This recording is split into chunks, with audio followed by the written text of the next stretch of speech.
Nope. Hey everybody, Dave from Dave's Glory Shopworks here, and on this episode, Aiden and I are figuring out how to shorten her drive shaft. It was ice hitting the ground. Neither one of us have ever shortened a drive shaft before. Yeah, that was the ice. Now I've seen drive shafts built in driveline shops before, and I've had drivelines built. They make it look so easy, but I know there's a few little intricate things that need to be done. You've got to have square, perfect cuts. Sometimes the ears have a bevel to the end of it where it fits into the pipe, and you can't apparently get it centered up really easy. I've sort of learned over the years there's a few excuses that the driveline shops use so they can use their own components, and I don't blame them. Everybody's got to make money. But this time around, we're going to try and do this on our own. The reason why I decided to shorten this drive shaft is because it's a two-piece design. There's no weight on the end with the yoke, so there's less of a chance of a vibration happening just literally by shortening it, as long as I get my weld amount even, or thereabouts even.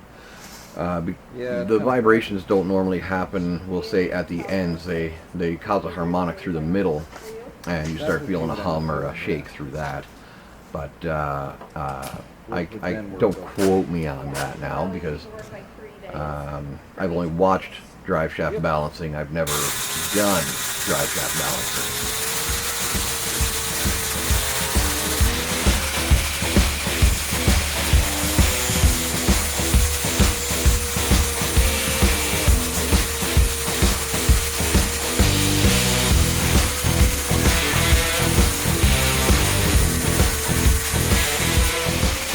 Chatting with Aiden, she tells me that she likes videos with a little bit of talking, then a little bit of music, a little bit of talking, a little bit of music.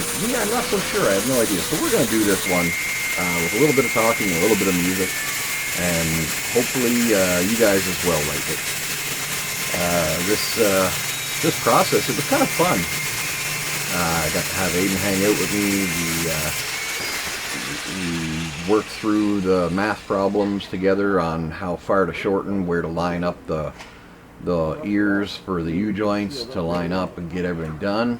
I used highly scientific calculations for the the chop saw. Never, ever, ever use a chop saw to cut a drive shaft tube, please, guys. They are not straight, and I cut this one really slow, and I kind of got it pretty darn close, so I went with it.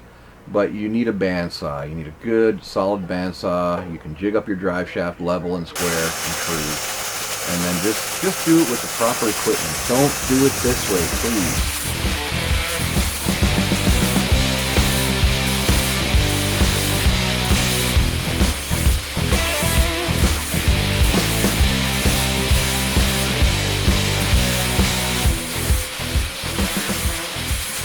So, you know, one thing that I'd like to stress to you guys on this video is working here with my daughter. We figured out pretty quick that we work really well together. We enjoy each other's company, which is key. But anytime you guys are doing projects with your kids, I think you'll find this. Sometimes there's headaches involved, but for the most part, if you keep things a little lighthearted, get some music going in the background, and just remember, they're there because they want to learn from Dad and hang out with Dad. This goes for mom-kid projects as well. Keep it light, keep it fun. There's a lot of hard work involved on these rigs, and if you want to inspire the next generation of hot rodders, well, you gotta keep it fun. You gotta show them where your joy comes from. What got you into this? So I think I'm imparting that with Aiden here,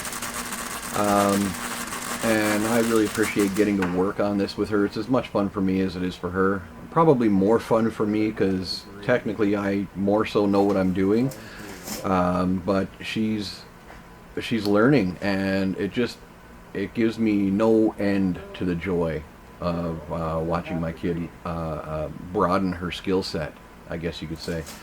And we've talked several times after a couple of evenings of working, and it's generally the same. Neither one of us are really tired. Like we're you know, you've got some physical wear and tear on you, but we're not mentally dragged out. We've enjoyed what we're doing, you know?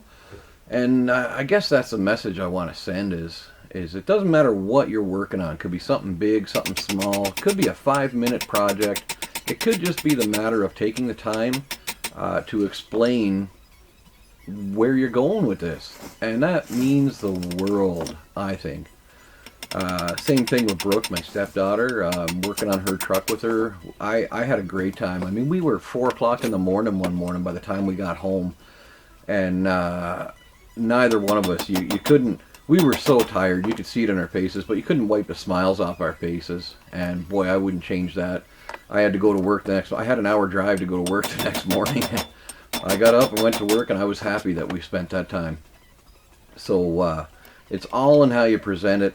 If we want these hot rods to live, we want kids to be into the classics and understand where we come from and how we grew up, those things that mean something to us. Well, we gotta bring them bring them in, I guess. Don't bring them in with a bunch of reasons to make them feel, dumb or inadequate. That's not the way. There was a point in time where I couldn't hold a wrench, and now I'm a journeyman automotive mechanic, certified with over 20 years experience, over 25 years experience in the business, and plus another 10 years probably as a kid learning with my dad. And some of those lessons weren't easy. Hold the flashlight here, son. But you take your life experiences. If you can get your kid involved, you will never go wrong. It's fantastic. So, I mean, I'm pretty well sure that I've guaranteed my kids are gonna be broke for the rest of their lives, but they're gonna have cool stuff,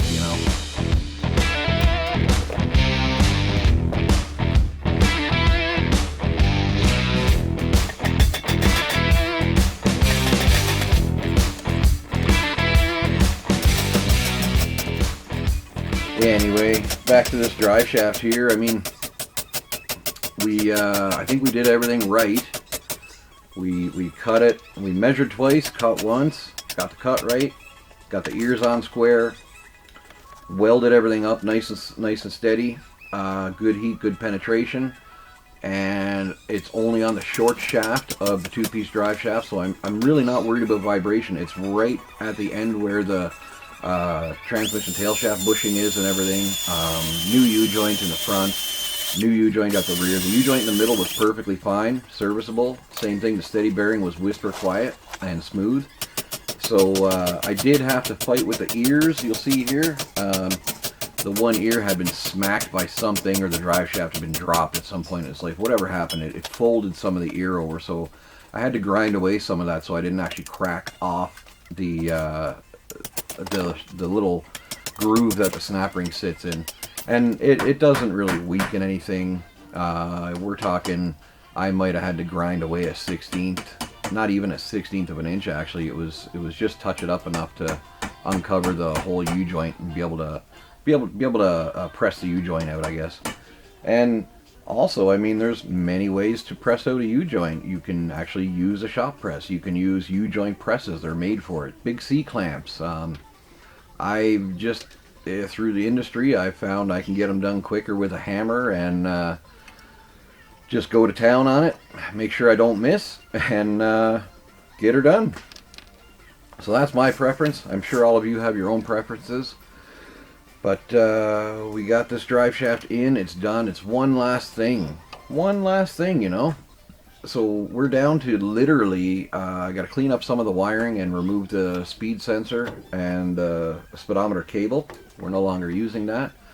And tidy up a little bit of wiring on the passenger side, but the transmission's done. It's ready to have the computer programming turned back on for shift logic, and fill it with fluid once the engine's running again. That's about it. I'm pretty happy with how it turned out, guys.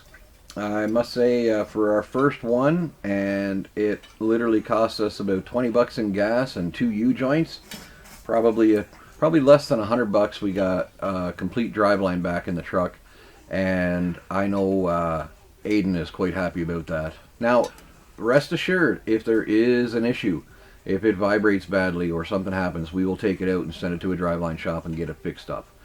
But if it doesn't, then hey, we don't have to. And that's one more piece of the puzzle. But from Dave at Days of Glory Shopworks and from Aiden, we want to say thank you very much, and we appreciate all you guys watching the videos. Have a great night. See you on the next one.